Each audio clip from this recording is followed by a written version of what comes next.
আসসালামু আলাইকুম রহমতুল্লাহি ওয়া বারাকাতুহু। সম্মানিত দর্শক শ্রোতা, কাছে দূরে দেশে বিদেশে যে যেখান থেকে আমাদেরকে দেখছেন, আমাদেরকে শুনছেন, সকলকেই আন্তরিক শুভেচ্ছা ও মুবারকবাদ জানাচ্ছি। সেই সাথে সাথে পবিত্র ঈদুল আজহার শুভেচ্ছা জ্ঞাপন করছি। ঈদ মোবারক, তাকাব্বালাল্লাহু মিন্না ওয়া মিনকুম। আল্লাহ তাআলা আমাদের এবং আপনাদের সকলের নেক আমলগুলোকে কবুল করুন।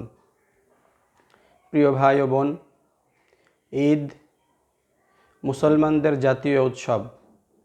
আমাদের প্রিয়তম নবী মুহাম্মদুর রাসূলুল্লাহ সাল্লাল্লাহু আলাইহি ওয়াসাল্লাম বলেছেন, ইন্না লিকুল্লি কওমিন ঈদান ওয়া হাযা ঈদুনা।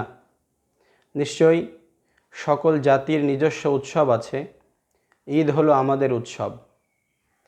এ হাদিস যেমন আমাদেরকে নির্দেশ দেয় ইসলামের ঈদকে গভীর শ্রদ্ধা ও ভালোবাসার সাথে গ্রহণ করার, তেমনি আমাদেরকে আহ্বান জানায় ভিন্ন ধর্মাবলম্বীদের পর্ব উৎসবকে সর্বতোভাবে বর্জন করার। আলহামদুলিল্লাহ, মুসলিম উম্মাহ সারা বিশ্বের সকল ভূখণ্ডেই নিজেদের ঈদ আনন্দকে বিপুল উৎসাহ ও আগ্রহের সাথে গ্রহণ করে থাকেন এবং শতভাগ নিজেদের ঈদ আনন্দকে উপভোগ করে নেন। কিন্তু মুসলিম সমাজে আজও কিছু মুসলিম দেখা যায় যারা নিজেদের ঈদ আনন্দকে উপভোগ করার পরও ভিন্ন ধর্মাবলম্বীদের আনন্দ উৎসব আচার অনুষ্ঠানে যান, তাদের সাথেও আনন্দ উদযাপন করেন। এই সকল মুসলিম ভাই বোনদের খুব ভালোভাবে জানা থাকা দরকার, ইসলাম স্বতন্ত্র বৈশিষ্ট্যের অধিকারী এক পূর্ণাঙ্গ জীবন আদর্শ সম্বলিত আল্লাহ তাআলার কাছে একমাত্র মনোনীত দিন, যার ফলে রাসূলুল্লাহ সাল্লাল্লাহু আলাইহি ওয়াসাল্লাম এবং সাহাবায়ে কেরাম জাহিলি যুগের পর্ব উৎসবকে এমনভাবে বর্জন করেছিলেন যে মদিনা মুনাওয়ারায় সেসবের নাম নিশানাও নেই। হযরত আনাস রাদিয়াল্লাহু তাআলা আনহু বলেন, নবীজি সাল্লাল্লাহু আলাইহি ওয়াসাল্লাম যখন মদিনায় এলেন, তখন মদিনাবাসীদের নিজস্ব আনন্দ উৎসবের দুইটি দিন ছিল। রাসূলুল্লাহ সাল্লাল্লাহু আলাইহি ওয়াসাল্লাম তাদের কাছে জানতে চাইলেন, এই দুইটা দিনে তোমরা কি করো? তারা প্রত্যুত্তরে জানিয়েছিলেন, আমরা এই দুইটা দিনে ইসলামের পূর্ব যুগ থেকে, জাহিলি যুগ থেকেই আনন্দ উৎসব করে থাকি। তখন আমাদের প্রিয়তম নবী সাল্লাল্লাহু আলাইহি ওয়াসাল্লাম বললেন, ইন্নাল্লাহা ক্বাদ আবদালাকুম বিহিমা খায়রাম মিনহুমা, যে আল্লাহ তাআলা তোমাদেরকে এই দুইটি দিনের পরিবর্তে উত্তম দুইটি দিন দান করেছেন, ঈদুল ফিতরের দিন এবং ঈদুল আজহার দিন। সম্মানিত দর্শক শ্রোতা, মদিনাতুর রাসূল আমাদের নবী সাল্লাল্লাহু আলাইহি ওয়াসাল্লামের প্রিয়তম শহর মক্কা মদিনায় আজ শুধুমাত্র উত্তম দুইটি দিবসই আছে। জাহিলি যুগের সেই দুই দিবসের কোথাও কোনো চিহ্ন নেই। কেন নেই? কারণ আল্লাহ তাআলা মুসলমানদের জন্য ইসলামের বাইরে অন্য সকল ধর্মাবলম্বীদের, অন্য সকল মতাদর্শ ধারণকারী ব্যক্তিদের সকল প্রকারের আনন্দ উৎসবকে বর্জন করে মুসলমানদের জন্য স্বতন্ত্রভাবে, আলাদাভাবে তাদের চাইতে উত্তম দুটি দিন দান করেছেন, ঈদুল ফিতর এবং ঈদুল আজহা। এই দুইটা দিনেই কেবলমাত্র মুসলমান আনন্দ উদযাপন করবে। মুসলমানকে যেহেতু অন্য সকল ধর্ম থেকে ফিরিয়ে রেখেই দুটি আলাদাভাবে আনন্দ উদযাপনের সুযোগ আল্লাহ তাআলা শরীয়তসম্মতভাবে দিয়েছেন, কাজেই আমরা আমাদের নিজেদের ঈদ আনন্দ উপভোগ করার পরও অন্যদের ঈদ আনন্দ উৎসবে যোগদান করব, এটা কখনো ইসলাম সমর্থন করে না, সমর্থন করতে পারে না। কারণ ইসলাম চায় তার প্রতিটি অনুসারী নিজস্ব স্বকীয়তা ও বৈশিষ্ট্য নিয়ে ইসলামের সুমহান আদর্শ পৃথিবীর সকল মানুষের সামনে মেলে ধরুক। কাজেই এই ঘটনা থেকে, এই হাদিস থেকে আমরা বুঝলাম ঈদের আনন্দ এটা শুধুমাত্র আমাদের জন্য আল্লাহ তাআলা দান করেছেন এবং সাথে সাথে এই আনন্দ উৎসব দান করে আমাদেরকে অন্য সকল জাতি ধর্মের উৎসব পর্ব থেকে ফিরিয়ে রেখেছেন। কাজে আমরা অন্য ধর্মাবলম্বী ভাই বোনদের পর্ব উৎসবে যাব না, আমরা মুসলিম হিসেবে যেতে পারি না। দ্বিতীয় বিষয় হলো, কোরবানিকে ঘিরে কোরবানির জন্য যে পশু ক্রয় করা হয়, এই পশুর সাথে অমানবিক, নির্দয়, নিষ্ঠুর আচরণ করতে দেখা যায়। এক সময় ছিল যখন পশুর গলায় সুন্দর সুন্দর মালা পরিয়ে এলাকায় এলাকায়, মহল্লায় মহল্লায় ঘুরে বেড়ানো হতো, সাথে নিয়ে ঘুরে বেড়ানো হতো এবং অন্যদের থেকে বাহবা পাওয়ার আশা নিয়ে এই কাজটি আমরা কোরবানিদাতা যারা তারা করতাম। এরপরে এলো বাজারের সর্বোচ্চ মূল্যের যে পশুটা প্রিন্ট মিডিয়া কিংবা ইলেকট্রনিক্স মিডিয়ায় প্রচার পায়, সেটা ক্রয় করে পশুর সাথে সাথে নিজেও শিরোনাম হয়ে যাওয়া এবং অন্যদের থেকে বাহবা করানো। এখন তো অবস্থা আরও শোচনীয় পর্যায়ে এসেছে। নিরীহ এই পশুটির গলায় চড়ে কাউকে কাউকে দেখা যায় ছবি উঠিয়ে ভিডিও করে অমানবিক, নির্দয়, নিষ্ঠুর আচরণ করে তারা নিজেদের প্রচার প্রসার করছেন। এমনকি ঈদের দিন পশু জবাইয়ের সময়ও ক্যামেরার ফোকাস বন্ধ হয় না, ছবি উঠাতে থাকে, ভিডিও চলতে থাকে, আনন্দ ফুর্তিতে আমরা মেতে থাকি। প্রিয় ভাই ও বোন, আমরা কেন বুঝি না, বুঝতে চাই না, আমরা কেন ভাবি না, ভাবতে পারি না যে আজকের এই পশুটা আল্লাহ তাআলা আমার সন্তানের বদলা হিসেবে আমাকে জবাইয়ের অনুমতি দিয়েছেন। আল্লাহ তাআলা যদি আমাকে এই মুহূর্তে আমার সন্তানকে জবাইয়ের আদেশ দিতেন, তাহলে কি আমি এমন সেলফিবাজ হতে পারতাম? আমি কি এমন আনন্দ উৎসবে নিজেকে মেলে ধরতে পারতাম? আমি কি এতটা উল্লসিত হতে পারতাম? কখনোই পারতাম না। প্রিয় ভাই, আজকের এই পশু মূলত আমার সন্তানের বদলা, আমার সন্তানের জানের বদলা। সুতরাং সন্তানের ভালোবাসা অন্তরে জাগ্রত করে পশুর প্রতি মমতাবান হয়ে রাব্বে কারিমের সন্তুষ্টির আশা নিয়ে নয়নের থেকে, অন্তর থেকে আমরা আল্লাহ তাআলার রাহে, আল্লাহ তাআলার সন্তুষ্টির জন্য কুরবানি করি। এভাবে যদি কোরবানি করি তাহলে আমাদের কোরবানি আল্লাহ তাআলার কাছে কবুল হবে। নতুবা এই কোরবানি, এই এবাদত বলে আল্লাহ তাআলার কাছে গ্রহণযোগ্য হবে না। তখন এবাদতটা বিনোদন, হাস্যরস ও ক্রীড়া কৌতুকে পরিণত হবে। অথচ পবিত্র কোরআন কথা সুস্পষ্ট জানিয়েছে, যারা এবাদতকে বিনোদনে পরিণত করে এটা মূলত কাফের, মুশরিক ও জাহান্নামীদের স্বভাব। পবিত্র কোরআনে স্পষ্টভাবে আল্লাহ তাআলা জানিয়েছেন, আল্লাযীনা ইত্তাখাযু দীনাহুম লাহওয়ান ওয়া লাইবা ওয়া গররাতহুমুল হায়াতুদ দুনিয়া ফালইয়াউমা নানসাহুম কামা নাসু লিকা ইয়াউমিহিম হাযা। যারা নিজেদের দিন ধর্মকে খেল তামাশা, ক্রীড়া কৌতুক রূপে গ্রহণ করেছিল এবং পার্থিব জীবন যাদেরকে ধোঁকাগ্রস্ত করে রেখেছিল, আজ আমি তাদেরকে ভুলে যাব যেমন তারা আজকের এই দিনের সাক্ষাৎকে ভুলে গিয়েছে।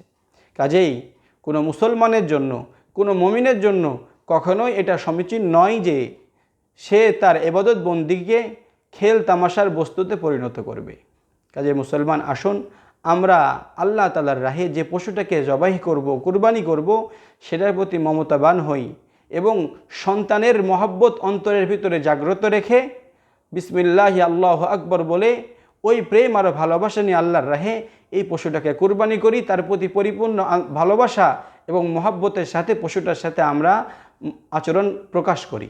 আল্লাহ তাআলা আমাদের তৌফিক দান করেন। তৃতীয় আরও একটি বিষয় যেটার প্রতি আমি আপনাদেরকে দৃষ্টি আকর্ষণ করতে চাচ্ছি, সেটি হলো এই, ঈদের দিন দুপুর গড়িয়ে যাওয়ার পর একটি দৃশ্য আমাদের সামনে আসে। সেই দৃশ্যের সাথে আরও একটি দৃশ্য আমরা পরিলক্ষিত হয় আমরা দেখতে পাই যে ঈদের দিন যত বেলা গড়ায় তখন কুরবানিদাতাদের বাড়ির সামনে কিছু গরিব মুসলিম যারা সামর্থ্য নাই, কুরবানি করতে পারেননি, তারা গোশতের জন্য বাড়ি বাড়ি আসেন, বাড়ি বাড়ির সামনে তারা দাঁড়ান এবং তাদের উপস্থিতিতে কুরবানিদাতার পক্ষ থেকে এমন কিছু আচরণ তাদের সামনে প্রকাশ করা হয়, মনে হয় না যে তারা এই লোকটার সাথে ভালো আচরণ করছে, বিরক্তির ভাব প্রকাশ করা হয়।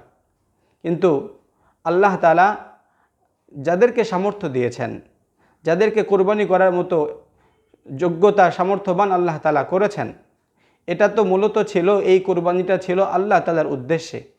আল্লাহ তাআলার উদ্দেশ্যে যে কোরবানি, এটা তো কখনো খাওয়ার অনুমতি থাকবার কথা নয়, কিংবা যিনি কোরবানি করছেন অন্তত তার খাওয়ার অনুমতি থাকবার কথা নয়। এরপরও আল্লাহ তাআলা মেহেরবানি করে সকলের জন্য এটাকে খাওয়ার অনুমতি দান করেছেন। বলেছেন ফাকুলু মিনহা ওয়া আত'ইমুল কানিয়া ওয়াল মু'তার, তোমরা এখান থেকে খাও। শুধু স্বাভাবিক খাওয়ার অনুমতিই না, বরং আল্লাহ তাআলা এটা যেন আমরা খুব আনন্দের সাথে, খুব সুন্দরভাবে উপভোগ করতে পারি, খেতে পারি, এজন্য ঈদুল আজহা এবং ঈদুল পরে আরও 3 দিন আল্লাহ তাআলা রোজা রাখাকে হারাম করেছেন। বছরের 5টা দিনে আল্লাহ তাআলা রোজা রাখতে নিষেধ করেছেন। এর মধ্যে একটি হলো ঈদুল ফিতর, আরেকটা হলো ঈদুল আজহা সহ পরের 3 দিন। এখানে 4টা দিন লাগাতার আল্লাহ তাআলা রোজা রাখতে নিষেধ করেছেন। রোজা রাখতে কেন নিষেধ করেছেন? যেহেতু আল্লাহ তাআলার পক্ষ থেকে কুরবানির এই আমলটা পুরা মুসলিম উম্মার জন্য মেহমানদারি স্বরূপ। আল্লাহ তাআলার তো গোশতের প্রয়োজন নাই, আল্লাহ তাআলা মূলত বান্দার দিলের তাকওয়া দেখেন, ইখলাস দেখেন, আন্তরিকতা দেখেন। এই পশুর গোশত আল্লাহ তাআলা কি করবেন? আল্লাহ তাআলার কোনো প্রয়োজন নাই। এজন্য আল্লাহ তাআলা এই গোশতগুলোকে নিজে খেতে বলেছেন এবং আল্লাহ তাআলার অভাবী বান্দাদেরকে খাওয়াতে বলেছেন মেহমানদারি হিসাবে। সুতরাং আমরা যারা কুরবানি দাতা, আমরা মূলত আল্লাহ তাআলার পক্ষ থেকে আল্লাহ তাআলার বান্দাদের মেহমানদারি করার জন্য প্রতিনিধি। এটা আল্লাহ তাআলা আমাকে এই মর্যাদা দান করেছেন। সুতরাং কুরবানি দাতা হিসাবে আমার তো দায়িত্ব ছিল, আমার তো কর্তব্য এটা ছিল যে আল্লাহ তাআলার ওই সকল গরিব বান্দা কোথায় আছেন তাদেরকে খুঁজে বের করা, যাদেরকে আল্লাহ তাআলা যাদের ব্যাপারে ঘোষণা দিয়েছেন যে ধনীর 500 বছর আগে তারা জান্নাতে যাবে, এই খুশখবরই যাদের জন্য আল্লাহ তাআলা দিয়েছেন, তারা কোথায় আছে তাদেরকে খুঁজে বের করা, এটা তো আমার কর্তব্য ছিল। আমি যেভাবে আমার বন্ধু বান্ধব আত্মীয় স্বজনের বাড়িতে আন্তরিকতার সাথে, ভালোবাসার সাথে গোশত পৌঁছিয়ে থাকি, এই সকল ভাই বোনদের বাড়িতেও তো আমার দায়িত্ব ছিল গোশত পৌঁছিয়ে দেওয়া। আমি সেখানে ব্যর্থ হচ্ছি, আমি পারছি না, এই লোকগুলো আমার বাড়িতে উপস্থিত হচ্ছেন। সুতরাং এমন আচরণ আমি করতে পারি না যে আচরণটা ইবাদতের সাথে সঙ্গতিপূর্ণ নয়। এটা আল্লাহ তাআলা খাওয়ার অনুমতি দিয়েছেন, খাওয়াতে বলেছেন। সুতরাং কুরবানি জবেহ এটা একটা ইবাদত। কুরবানির পশুর গোশত খাওয়া এবং খাওয়ানো এটা একটা ইবাদত। সুতরাং ইবাদতের সাথে সঙ্গতিপূর্ণ নয় এমন আচরণ আমরা কেউই করতে পারি না। কারণ আমরা এই কুরবানির দ্বারা শুধু পশুর গলায় ছুরি চালাই না, বরং আমার ভিতরে যে আমিত্ব, আমার ভিতরে যে অহংবোধ, এটার গলাতেও আমরা ছুরি চালাই।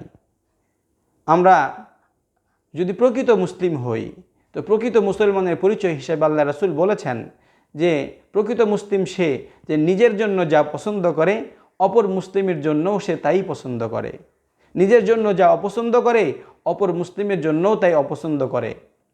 সুতরাং একজন মূল্যবোধ সম্পন্ন মুমিন সে কি কখনো অন্যের কাছে হাত পাতা বা অন্যের দুয়ারের ধর্ণা দেওয়া কি নিজের জন্য পছন্দ করবে? এটা কখনোই করবে না। তাহলে কিভাবে আমি এটা পছন্দ করতে পারি আমার একজন মুসলিম ভাই আমার বাড়ির সামনে এসে এক টুকরো গোশতের জন্য ধর্ণা দিক, আমার বাড়ির সামনে এসে অপেক্ষারত থাকুক? এটা মুমিন হিসাবে আমি পছন্দ করতে পারি না। এটা আমার কাছে তখনই পছন্দ হতে পারে, ভালো লাগতে পারে, যখন আমি নিজেকে তার চাইতে উত্তম ভাবব। আর ইবাদত তো আমাদেরকে এটা শিক্ষা দেয় যে তুমি নিজেকে ক্ষুদ্র ভাবতে শিখো। কুরবানি তো এটা তো ত্যাগের আমল, আত্মত্যাগের আমল। এটা তো আমাদেরকে এটাই শেখায় নিজের ভেতরের পশুত্ব, নিজের ভিতরের পাশবিকতা, নিজের ভিতরে অহংবোধ, এটাকেও আল্লাহ তাআলার জন্য, আল্লাহ তাআলার সন্তুষ্টির জন্য কুরবানি করে ফেলো। নতুবা এটা শুধু অনুষ্ঠান সর্বস্বতাই হবে, এটা আল্লাহ তাআলার কাছে পুরস্কারযোগ্য কোনো আমল হবে না। প্রিয় ভাই, আসুন আমরা এদিকের প্রতি সজাগ হই, এই বিষয়টা খুব গুরুত্বের সাথে গ্রহণ করি। সাথে সাথে চতুর্থ আরও একটি বিষয়ের প্রতি আমি সকলের দৃষ্টি আকর্ষণ করতে চাচ্ছি, সেটি হলো ঈদ এটা শুধুই আনন্দের মাধ্যম নয়, বরং এই ঈদের সাথে আল্লাহ তাআলা ইবাদতের সম্পর্ক জুড়ে দিয়েছেন।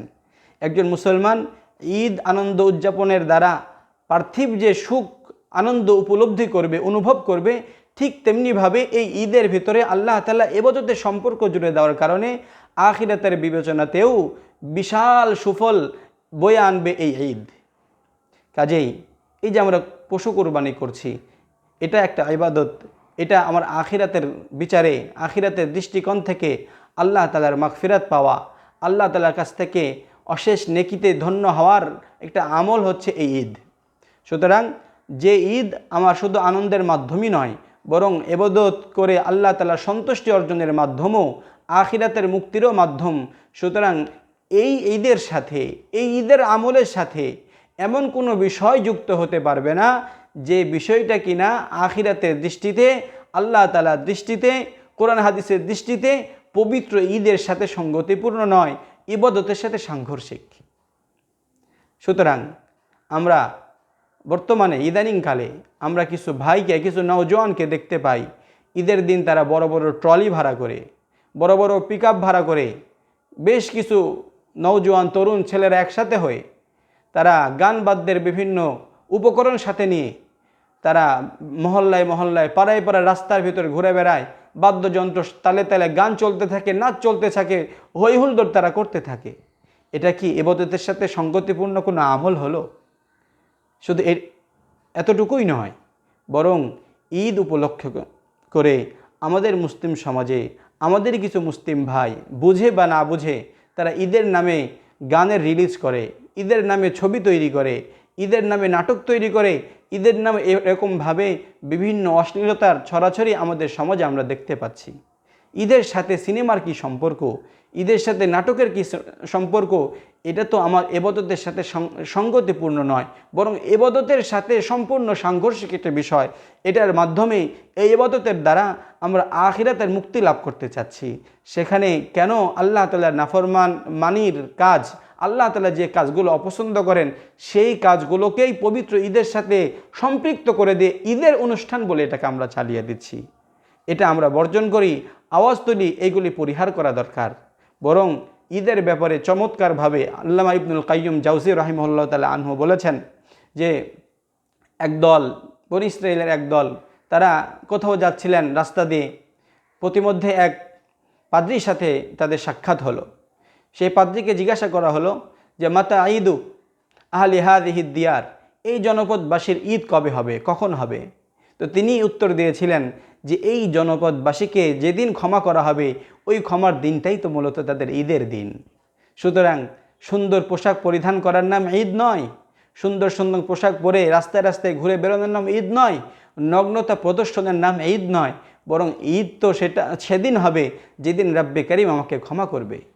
তো আমাদের প্রত্যেকটা ঈদ, সেটা ঈদুল ফিতর হোক, ঈদুল আজহা হোক, এটার সাথে তো রাব্বে কারীমের মাগফিরাত জড়িত। তো আল্লাহ তাআলার মাগফিরাত যদি আমরা পাই তবে সেটাই হবে আমাদের প্রকৃত ঈদ।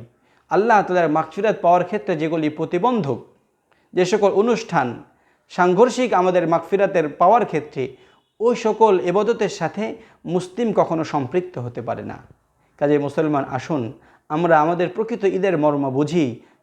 ঈদের সাথে সঙ্গতিপূর্ণ নয়, সাংঘর্ষিক যেগুলি আমাদের সমাজে প্রচলিত হয়ে গেছে সেগুলিকে আমরা সম্পূর্ণরূপে বর্জন করি। পরিশেষে আমি বলতে চাই যে ঈদের দিন, কুরবানি ঈদের দিন, এটা আমাদের প্র্যাকটিক্যাল পরীক্ষার দিন। আল্লাহ তাআলা কোরআন মাজিদের বিভিন্ন জায়গায় আমাদেরকে তাকওয়া অবলম্বন করতে বলেছেন। আমাদের ভিতরে যেন তাকওয়ার বীজ বপন হয়ে যায়, আমরা যেন পরহেজগার মুমিন মুত্তাকি হতে পারি। এটার জন্য আল্লাহ তাআলা কুরবানির ঈদের আগে মাহে রমজানের ভিতর আমাদের উপর আল্লাহ তাআলা রমজানের রোজাকে ফরজ করেছিলেন। রমজানের রোজা রাখার দ্বারা যে ফলাফল আল্লাহ তাআলা ঘোষণা করছেন সেটা হলো লাআল্লাকুম তাত্তাকুন, তোমরা মুত্তাকি হবে, তাকওয়াবান হবে।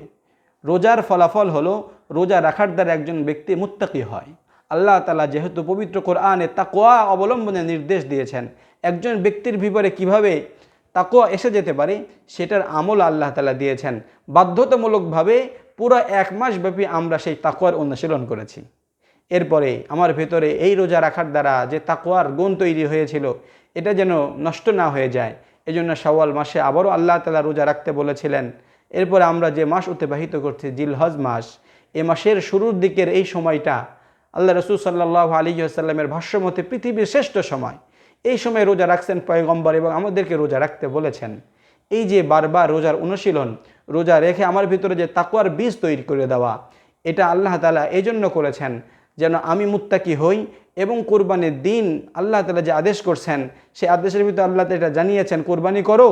আর কোরবানি করার পর আল্লাহ তাআলা যে মাহাত্মের কথা বলেছেন যে লাই ইয়ানালাল্লাহা লুহুমুহা ওয়ালা দিমাউহা ওয়ালাকিন ইয়ানালুহুত তাকওয়া মিনকুম, আল্লাহ তাআলার কাছে কিছুতেই কখনোই এই কোরবানির পশুর গোশত রক্ত পৌঁছায় না, বরং তোমাদের মনের ভয় ভীতি তাকওয়া এটা আল্লাহ তাআলার কাছে পৌঁছে।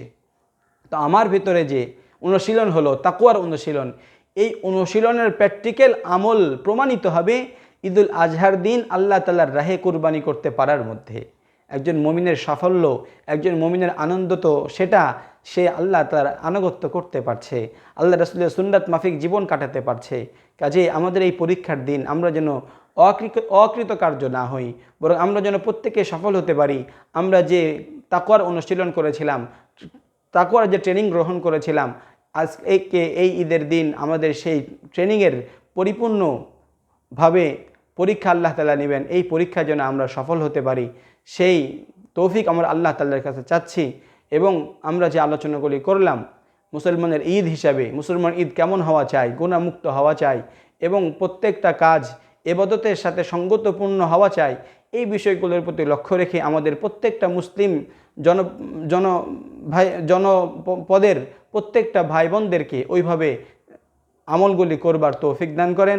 আল্লাহ তাআলার কাছে আমরা কাই মনোবাক্যে প্রার্থনা করছি, মালিক আমরা দুর্বল, আমরা অক্ষম, আমাদের আমলগুলোকে আপনি কবুল করেন এবং যেভাবে ঈদ উদযাপন করলে আপনি খুশি হন, যে জন্য পয়গম্বর আমাদেরকে 2টা ঈদের ঘোষণা দিয়েছিলেন আপনার পক্ষ থেকে, এখান থেকে যে শিক্ষা আমরা পাই সেই শিক্ষার আলোকে পুরাটা জীবন আপনার হুকুমে কাটানোর তৌফিক আমরা চাচ্ছি। মালিক আপনি আমাদেরকে সেই সুযোগ এবং তৌফিক দান করেন। ওয়া আখিরু দাওয়ানা আলহামদুলিল্লাহি রাব্বিল আলামিন। আসসালামু আলাইকুম ওয়া রাহমাতুল্লাহি ওয়া বারাকাতুহু।